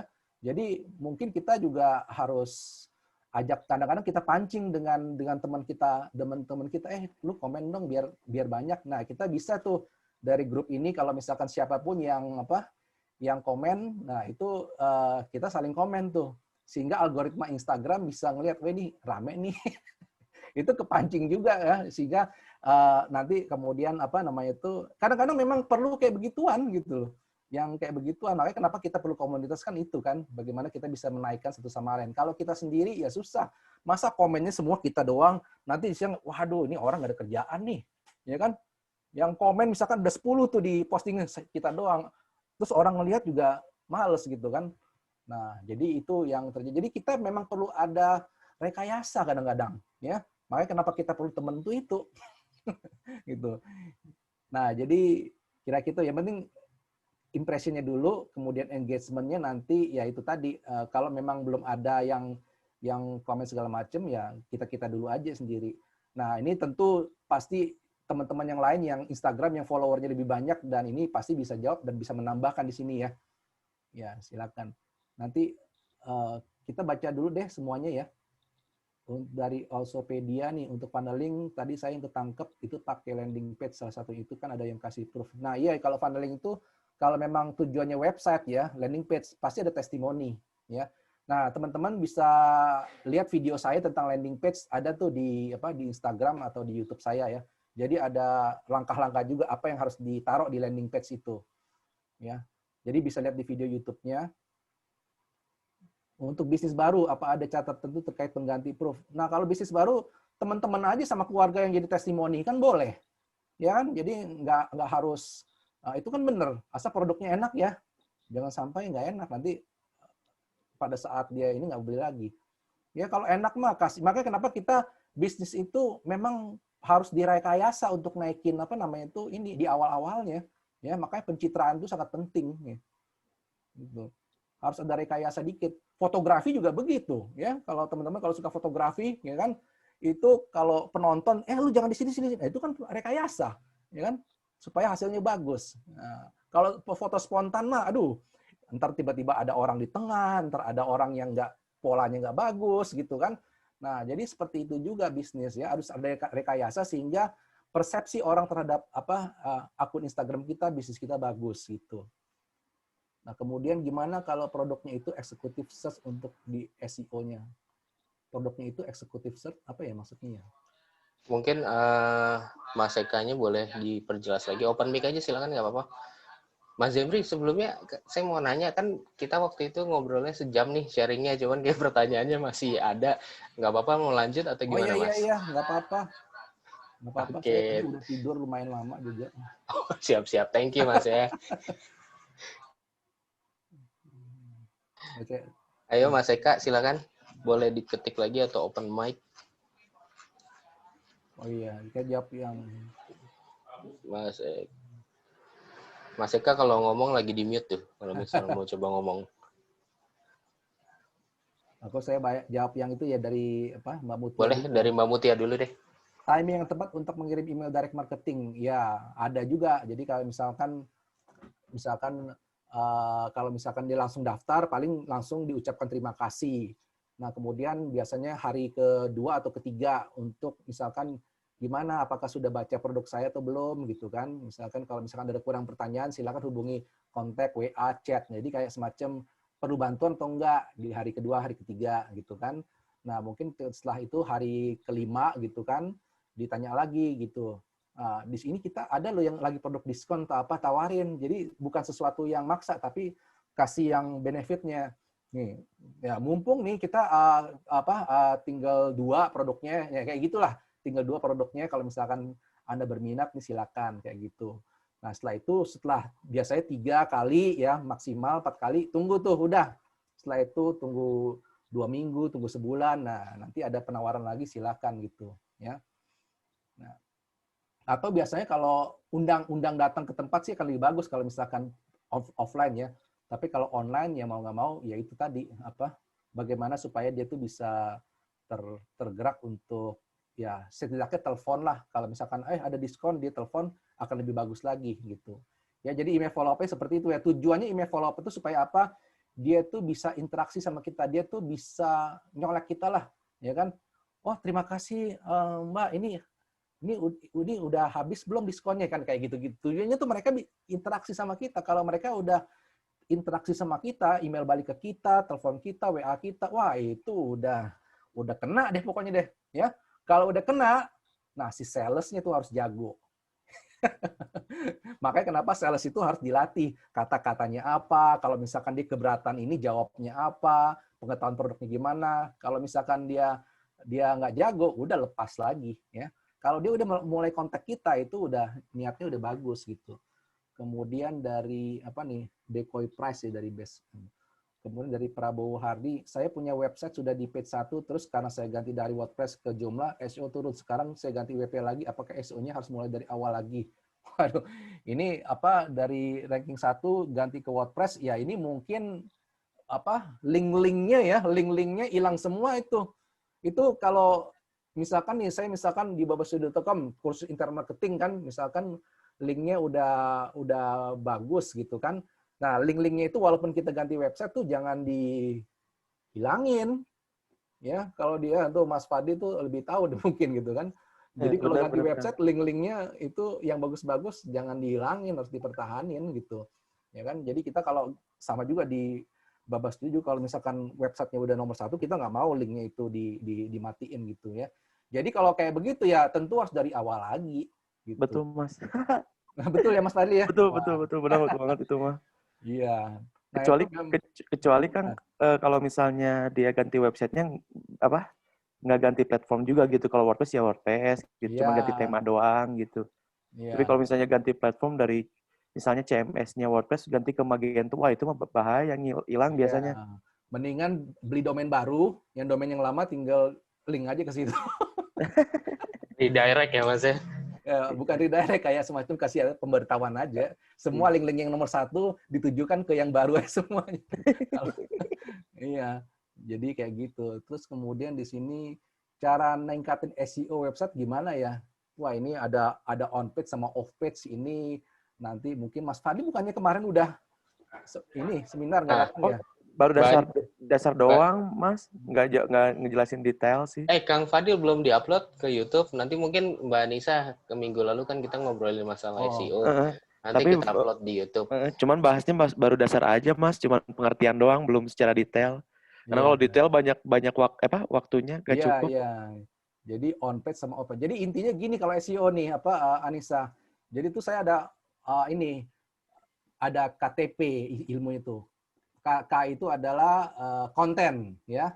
T itu tautan balik, backlink ya. Backlink itu kayak misalkan kalau website kita linknya tuh ada di orang lain banyak ya, artinya tuh website kita terkenal ya kan.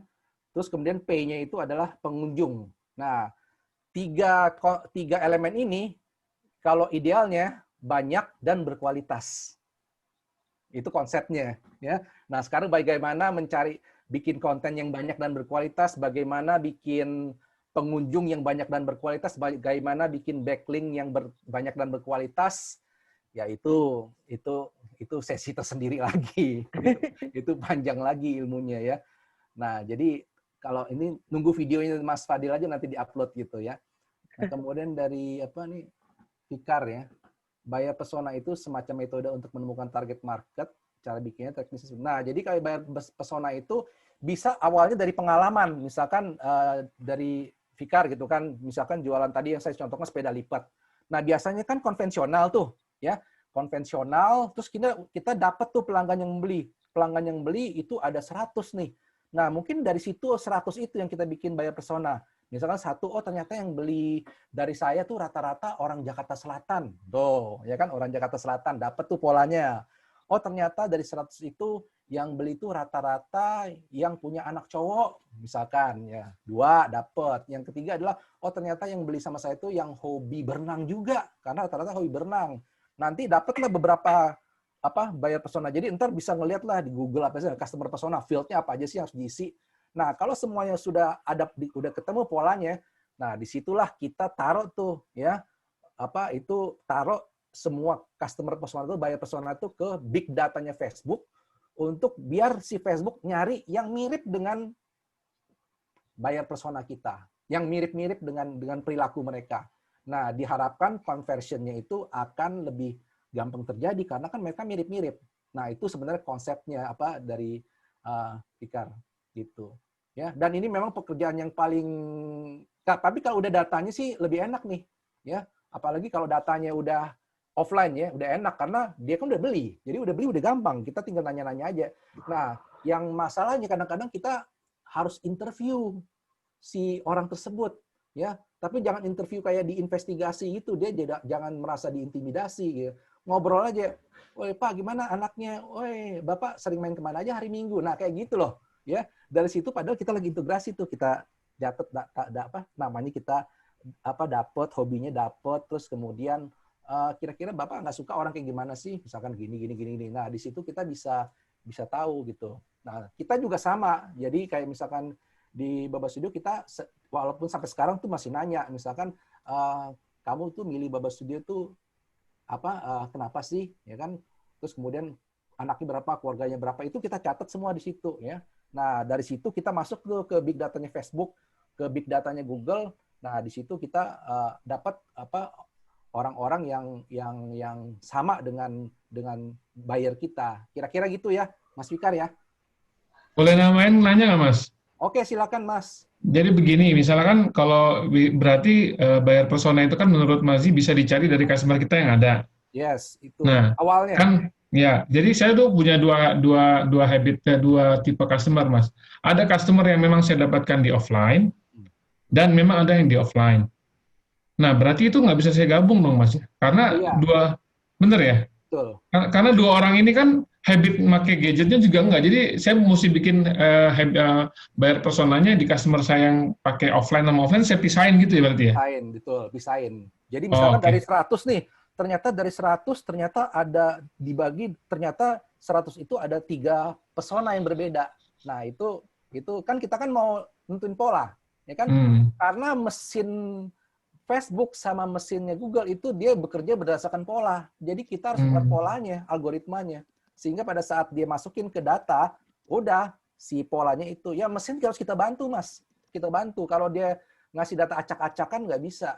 Makanya kenapa kita harus rapiin. Nah, ini pekerjaan yang paling merepotkan memang. Karena kita harus interview orangnya, kita iniin segala macam gitu. Ya, jadi kita ngerapiin. Kira-kira itu.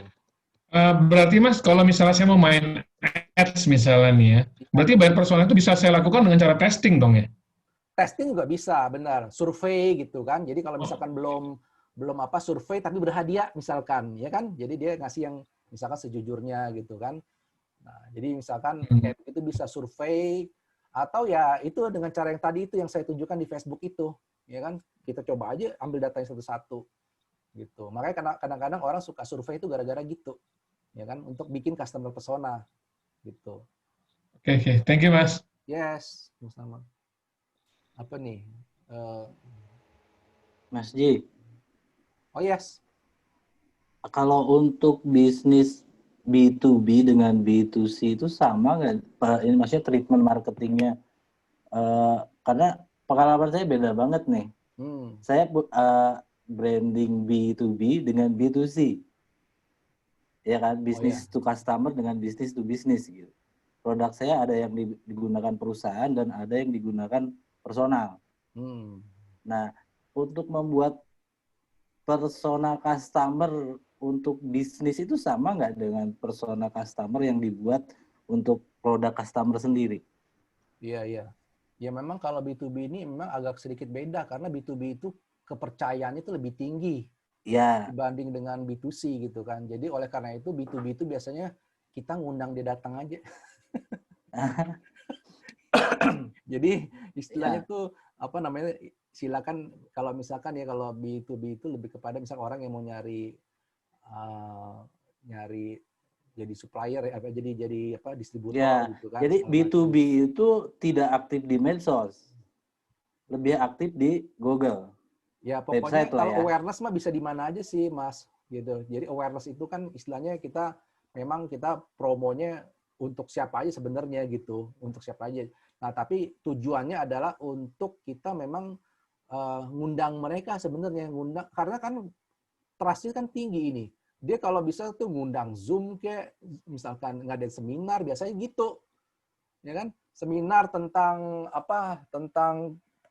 peluang bisnis ini hanya untuk sekolah misalkan, hanya untuk lembaga ini. Nah, itu kita undang mereka secara khusus. Mereka ya kadang-kadang gitu memang nggak bisa di sosial media yang kayak ini untuk umum deh, nggak bisa gitu. Jadi memang harus kadang-kadang kita juga ngundang secara khusus, ada kop suratnya segala macam. Kalau dari pengalaman kita ya, sehingga nanti kita undang misalkan digital marketing gitu kan. Nah, kita biasa ada kop surat itu kita undang secara email segala macam dan segala macam gitu.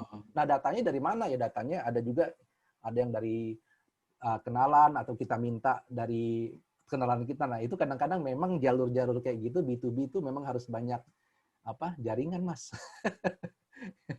Jadi kita juga pada saat kita mau minta kenalan sama orang, kita biasanya itu sama rekomendasi dari teman kita sendiri kadang-kadang, kamu ada kenalan ini nggak?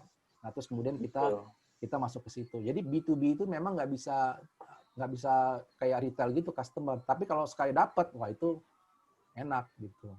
Mungkin kalau boleh nambahin Mas Zemri ya. Yeah. Jadi dulu aku pernah punya customer yang akhirnya jadi belajar sama saya. Dia bisnisnya B2B, lebih ke lebih ke marketing lah. Maksudnya B2B-nya dia menyediakan jasa pembuatan flyer sampai penyebarannya. Nah, itu saya ajarin masalah gimana sih SEO dan internet marketing, dan dia banyak pasang iklan, dia coba eksperimen dan berhasilnya di Google Ads. Di Google Ads dia berhasil dapat leads. Tapi balik lagi nanti pendekatannya kayak kata Mas Zemri ya, kita harus build trust begitu udah dapat leads-nya. Dari Google Ads itu sering masuk dapat leads, habis itu mungkin dia follow up-nya kenceng ya.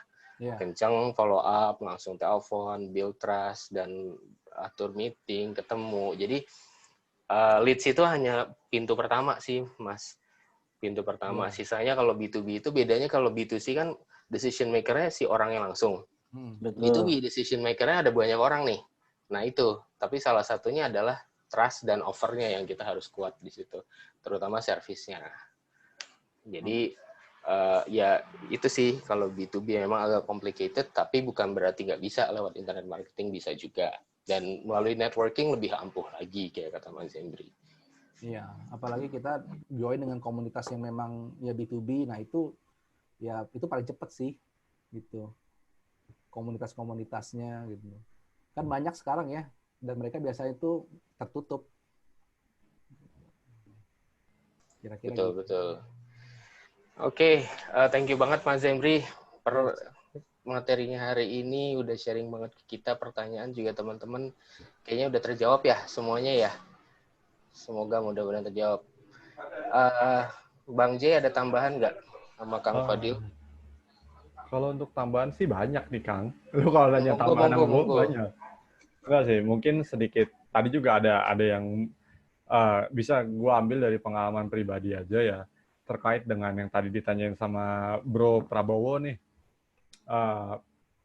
Terkait dengan bisnis B2B, gue pribadi kan sampai detik ini tuh, kalau mungkin ada beberapa teman-teman yang udah lama, yang udah sering ikut kita juga, udah tau lah. Sebenarnya gue itu kerja di company di Amerika, lebih tepatnya GLG, si Mas Ivan juga tahu, si Kang Fadil juga, di sana kan gua pribadi itu bisa dibilang mereka itu menyalurkan jasa freelance yang bisa dipercaya untuk megang kliennya mereka. Pertanyaannya adalah, Bang, lu gimana bisa dikasih klien sama mereka? Karena kebetulan kemarin kalau nggak salah Mas Ivan sempat join ya di JLG-nya sendiri, diterima juga, tapi klien kan nggak masuk serta-merta kayak banjir bah gitu ya. Kita mesti bangun yang namanya personal branding dulu. Personal branding kalau ngomong Mas Ivan, dia jagonya main di Instagram. Kalau saya sendiri, memang personal brandingnya banyak main di LinkedIn. Kenapa mainnya di LinkedIn?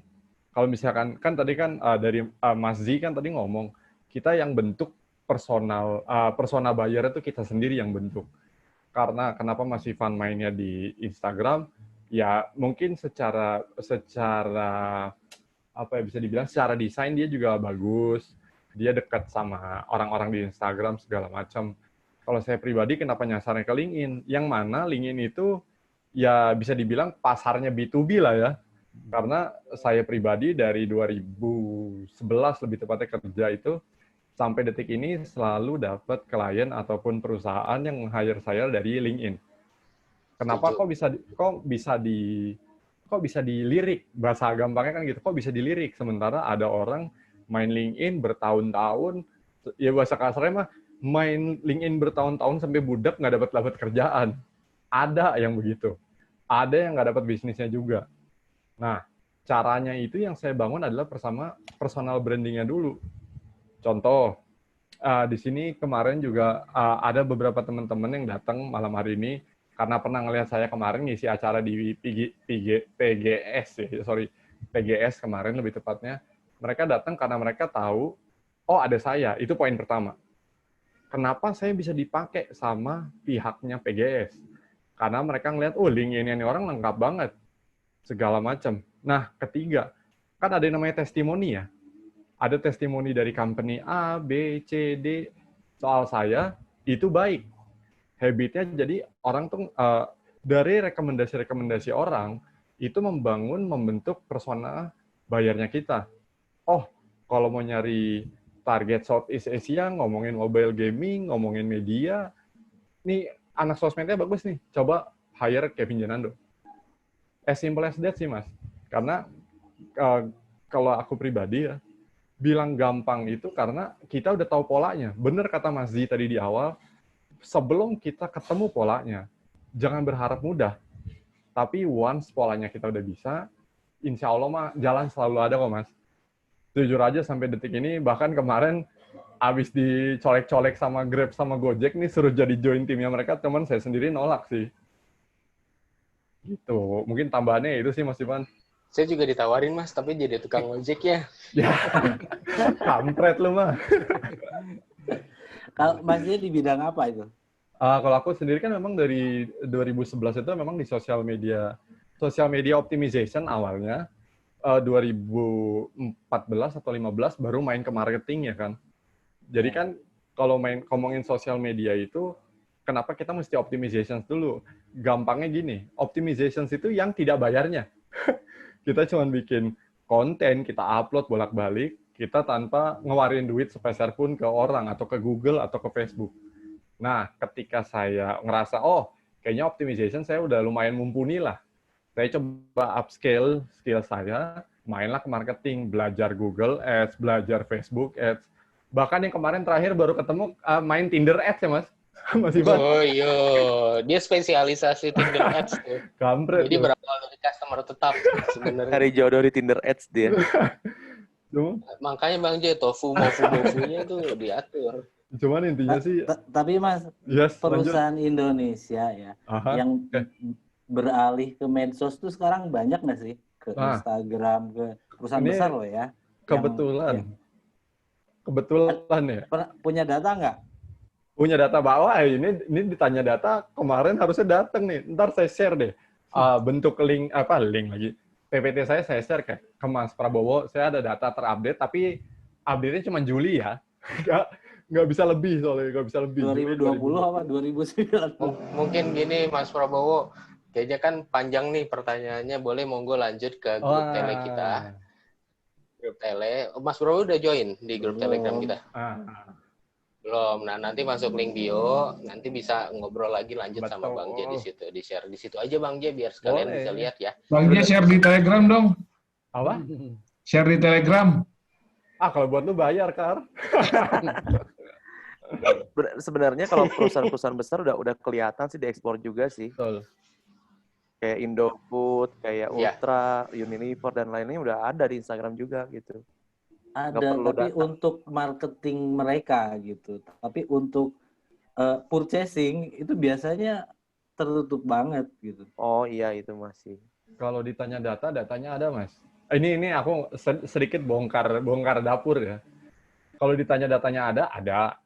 Tapi apa itu gratis? Mustahil. Poinnya di situ. Karena kan kalau saya pribadi orangnya nggak suka bicara tanpa data yang tepat ya. Karena kan kemarin pun alhamdulillah ada beberapa orang juga yang hadir di acara yang diselenggarain sama Access Trade Indonesia kemarin. Mereka nanya, Mas ini datanya valid nggak? Oh silakan kalau mau buka websitenya ada. Begitu mereka buka, Mas tapi saya harus bayar. Nah itu dia.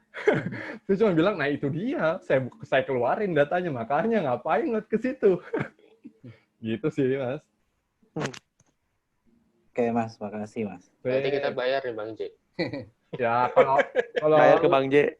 Bayar pakai doa boleh nggak? Boleh banget dong. Amin, alhamdulillah. Doa segera menikah. Semoga berkah, amin. Segera menikah. Itu lagi yang doa saya manjur soalnya. Oke, itu sih Mas Yuda. Oke, Kang Fadil, monggo ada tambahan. tambahan. Saya Mas simpel kan gabung ke semua komunitas yang ada di kota kalian masing-masing karena personal brand itu nggak hanya dari online tapi di offline juga sih.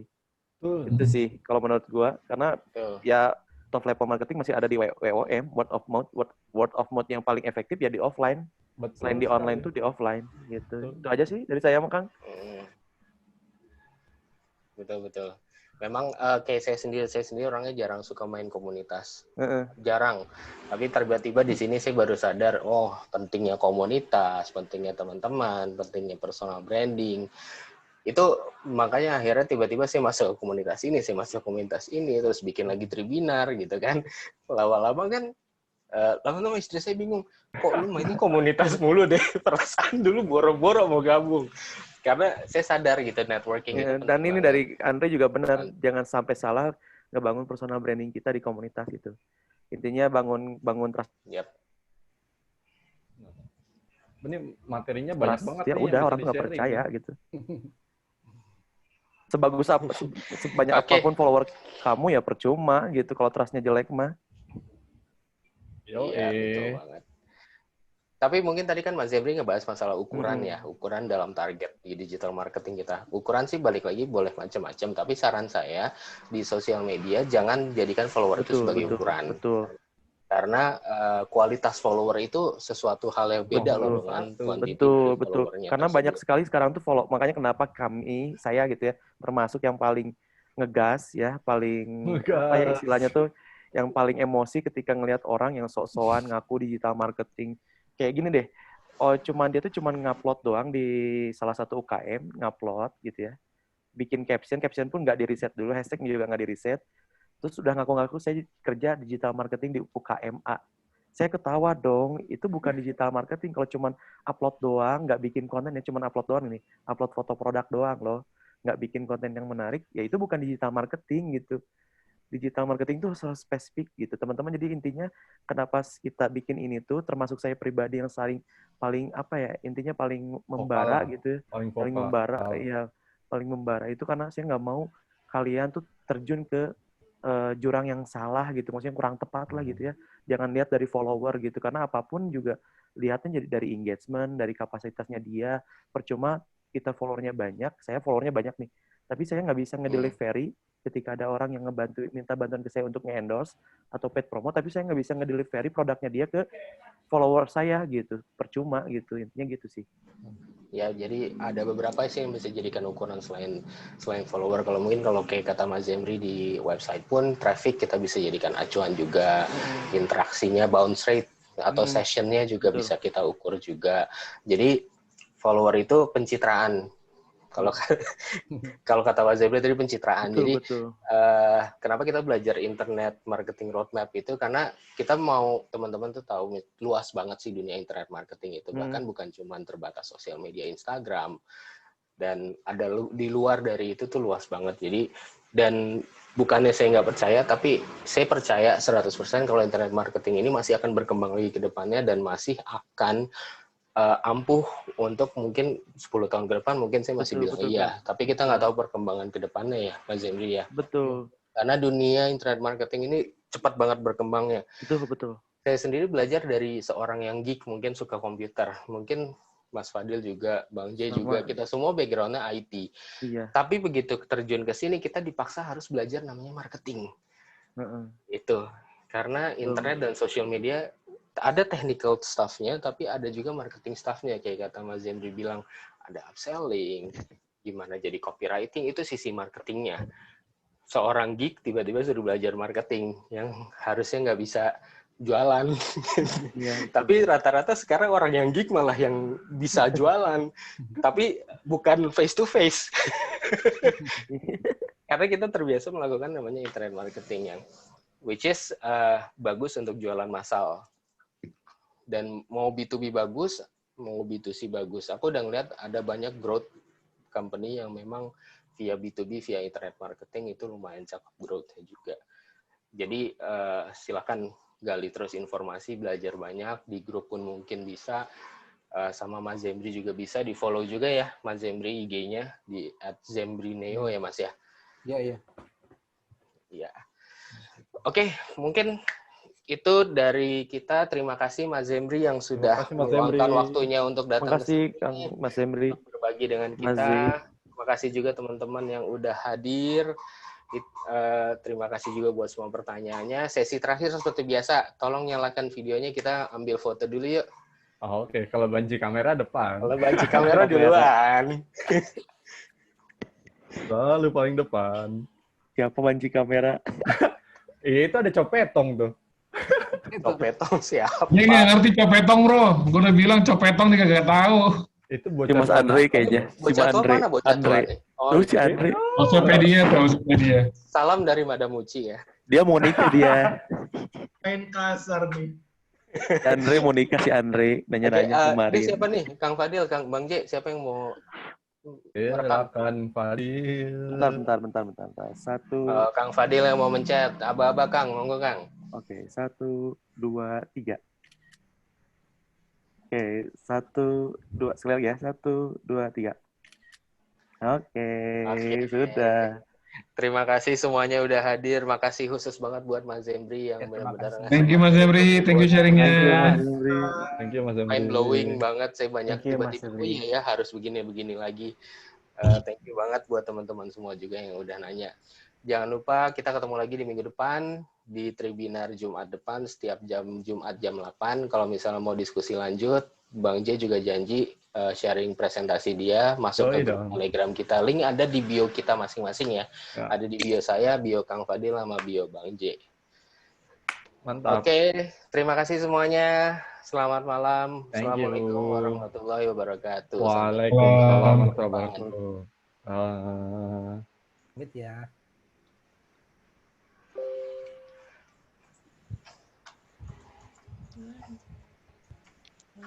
Fadil cepet banget ngilangnya.